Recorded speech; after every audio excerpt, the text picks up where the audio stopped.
श्रीराम जय जय राम.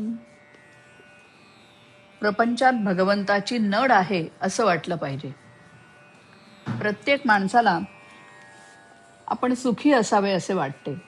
भगवंतांची कृपा आपल्यावर असावी, नामाचे प्रेम आपल्याला यावे असे वाटते. पण हा अनुभव आपल्याला का बरं येत नाही? जगामध्ये पाहताना कोणी मनुष्य सुखी आहे, समाधानी आहे असं आपल्याला का बरं दिसत नाही? अशी अवस्था असायला काय कारण असावे? आपण सर्वजण सदाचाराने वागतो असं आपल्याला वाटतं. भगवंतांचे भजन पूजन आपण सर्वजण करतो, पण तरी ते समाधान आपल्याला का बरं मिळत नाही? ते समाधान न मिळायला खरे कारण कोणते असेल तर आम्हाला अजून भगवंताची नड आहे असं वाटत नाही. भगवंत नसेल तर माझे चालणार नाही, माझ्या समाधानाला त्याची अत्यंत गरज आहे असं आपल्याला मनापासून वाटतच नाही. प्रपंचात पैसा अडका असावा, बायका मुले असावीत, शेतीवाडी, नोकरीधंदा, इतर वैभव असावे आणि त्याबरोबरच भगवंतही असावा असं आपल्याला वाटतं. प्रपंचाची स्थिती कशीही असो, मला भगवंत हवाच असं आम्हाला तळमळीने मनापासून वाटत नाही. ही नळ, ही भगवंताची गरज आम्हाला कशी निर्माण करता येईल हा मुख्य प्रश्न आहे. आज प्रपंचात आम्हाला समाधान मिळेल या आशेने आम्ही प्रपंच करतो, पण इतका प्रपंच करूनही आम्हाला समाधान किती मिळाले याचा तुम्ही विचार करा. अगदी दूर एका डोंगरावर जाऊन बसा आणि लहानपणापासून आत्तापर्यंत केलेल्या खटाटोपात समाधान किती मिळाले याचा आढावा घ्या आणि निश्चयाने ठरवा की प्रपंचात मला किती सुख मिळाले. आज इतकी वर्षे प्रपंच करूनही तो आम्हाला सुख देत नाही. हे अनुभवाला येऊन सुद्धा तो टाकावा असं आम्हाला वाटत नाही. प्रपंचात आम्हाला सुख मिळेल ही आमची कल्पनाच नाहीशी व्हायला पाहिजे.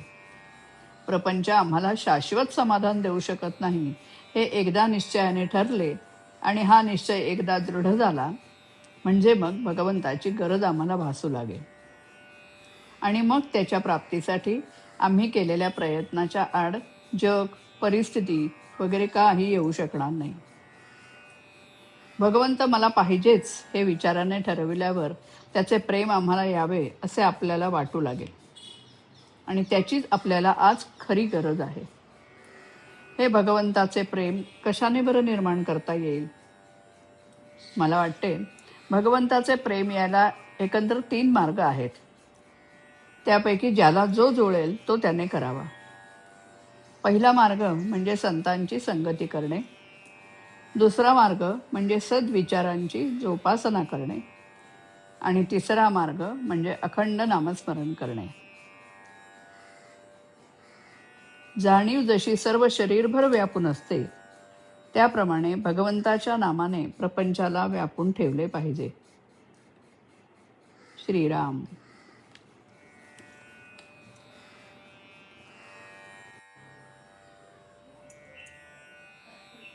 भगवंताची नडवाटू दे प्रपंचात या घडोघडी, हीच प्रार्थना रामपदी. राम माय मी तिचे लेकरू, राम गाय मी सानवासरू. ऐसी तळमळ अंतःकरणी, वाट पाहतो येत कधी, हीच प्रार्थना रामपदी. श्वासा सममज राम हवासा, त्या रामाचा खरा भरवसा. दुसरे काही न लगे मजला, अशी भावना होत कधी, हीच प्रार्थना रामपदी. ईश प्रीती येईल शोधत, नामाची घेऊनिया सोबत. आस एकली मनात जपली, भाविक भक्तानी साधी, हीच प्रार्थना रामपदी. भगवंताची नडवाटू दे प्रपंचात या घडोघडी, हीच प्रार्थना रामपदी.